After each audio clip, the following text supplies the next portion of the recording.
Kamusta mga Lodi? Malapit na naman ang November.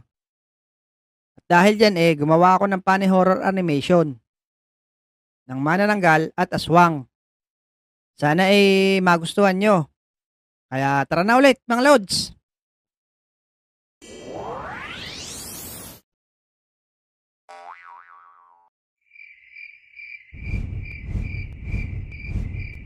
Ano ba itong bigay ni Mare? Napakatabang naman. Sabi ko, taasan ang sugar level. Makahanap na nga lang ng buntis. Teka, nasa na ba ako? In 100 meters, turn right. Turn right. Ay, hindi talaga maasahan to. Turn right daw. Nasa itaas ako. Ayun, may bahay doon. Nangangamoy buntis.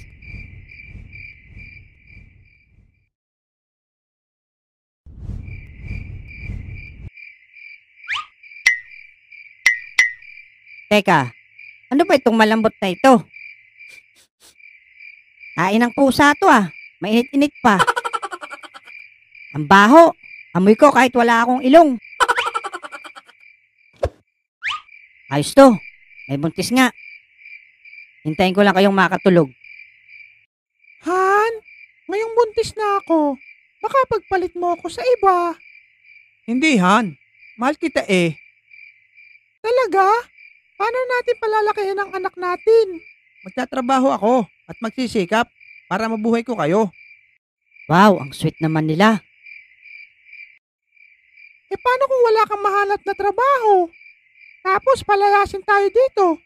Anong gagawin natin? Bahala na ang nasa itaas kung paano niya tayo tutulungan palakihin ng bata. Pusang gala. Huwag niyo akong idamay dyan sa kalandian yung dalawa. Kayo ang gumawa niyan. Kayo bahala dyan. Nananahimik ako dito sa itaas. Tapos ako pang tutulong bumuhay sa inyo. Ano ako, magulang nyo? Makaalis na nga lang. Nabibismood lang ako sa inyo. Ito naman ang sunod natin mga Lods. Ang mag-anak na aswang. Ang nanay na aswang, siya ang pinakamatalas na pang-amoy sa kanila. Ang tatay na aswang, ito naman ang pinakamalakas dahil sa talas ng mga ngipin nito. Ang bunsong aswang, siya ang pinakamaangot at pinakamalibag. Hoy, anong malibag at maangot? Ay, sorry, siya pala ang pinakamabilis sa kanilang tatlo. Teka tay, bakit mukha kang Titan na unano? Aba, lukong bata ka. Ikaw nga mukha kang uling na malaki. Huwag na kayong mag-asaran dyan. Nay, tay, nagugutom na ako.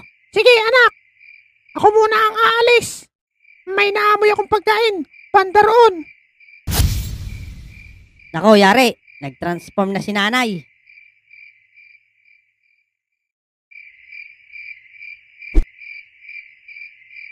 Naamoy ko na dito, sa itaas. Mukhang masarap ito. Yari ka sa akin. Papasukin na kita. Naku, yari. May barakong baboy pa. Hoy, anong ginagawa mo dito sa ilalim? Wala, nagpapahinga lang. Parang ang sexing baboy mo Hahaha. Naku, tumboy ako. Wala akong pake kahit tomboy ka. Pagka ganitong hindi pa ako nakakababa yari ka ngayon sa akin.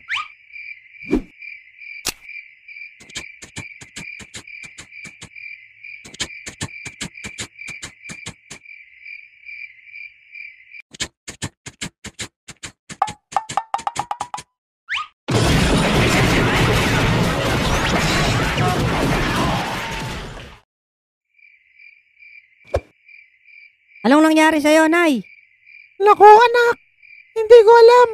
May barakong baboy pala ron. Ayun, yari. Binabahan ako. Hindi mo naamoy na may barakong baboy doon? May sipon ako. Sige, nay. Ako na lang hahanap ng makakain natin. Antayin niyo ako dito.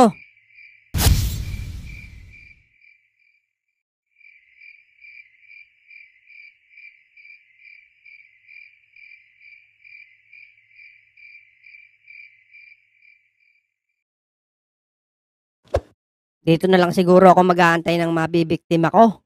Pare, paano na to? Madami pa ininom natin. Wala na tayong pulutan. Oo nga pre, wala na nga akong pambili. Ayun pre oh, kaso ng kapitbahay natin. Mga lukong ito ah. Parang pinagpaplanuhan ako ng mga ito ah. Oo nga pre, masarap yung gawing kaldereta. Tamang-tama, may dala akong itak. Sakto rin, at meron din akong dalang sako dito. Naloko na. Gagawin pa ata akong pulutan ng mga ito. Tara na pre, huliin na natin.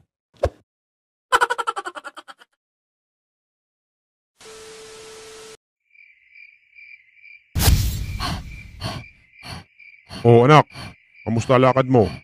Mukhang pagod na pagod ka. Ako tay, mahirap na maglalabas ngayon.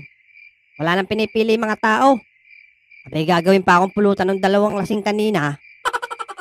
Ako, mahina ka talagang bata ka. Ako na nga lang kukuha ng makakain natin. Pag may nakita akong nakaputi, sasakmalin ko agad.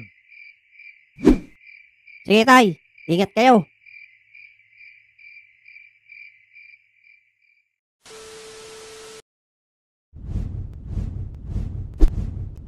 Ay nako, di talaga maasa ng mag-ina ko pagdating sa pagkuha ng makakain. Hoy pare, kamusta? Asan si Mare? Ikaw, ayun, iniwan ko doon. Hinagad daw siya ng barakong baboy. Ah, ganun ba? Eh, saan lakad mo? Maghahanap ng makakain, banda ron. Eh ikaw, saan ang punta mo? Ah, pauwi na ako. Nakaka-base mode target ko kanina. Ako pa raw magbubuhay ng sanggol nila. Hahaha. Sige Mare, una na ako. Sige. Parang malas din ata siya ngayong gabi ah. Makakita lang talaga ako na nakaputi. Sakmal agad sa akin ang leeg nun.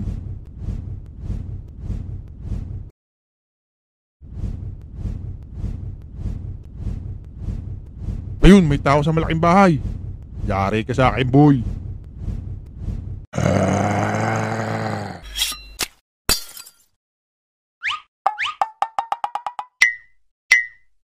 Ay gagi, ang tigas. Hindi pala tao to. Rebulto pala. Tanggal ang ngipin. Ayan, magpapapustiso ka patuloy. Maraming salamat ulit mga Lodi. At happy Halloween everyone.